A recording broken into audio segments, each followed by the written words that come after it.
Hoekom is bosvark se neus so plat? Lang gelede, voor daar nog baie huise en geboue en paaie in Suid-Afrika was bosvarke se neuse nie so plat nie. Dit was lank en slank, soos muurvreters sin. Want bosvark was heeltemal te nuuskierig. Eendag stap bosvark so en sien 'n molshoop. En hy druk sommer sy slanke snoet binne in Mol se huis in. Mol het sommer baie kwaad geword. Bosvark kon nie verstaan het hoekom Mol so kwaad word nie.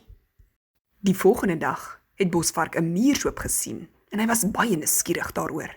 Hy druk toe sy neus in die muurshoop in en begin te blaas.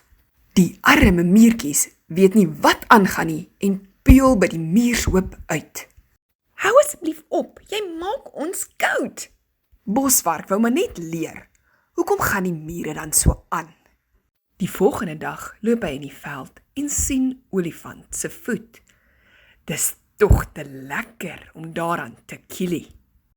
Olifant se ore word rooi, haar oorrek groot en haar hare staan pen regop. En al sê sy nee, hou bosvark net aan kielie. Toe sy dit nie meer kan hou nie, gee sy hom 'n groot skop. En van daai dag af het bosvark nou 'n plat neus. Fluit, my storie is uit.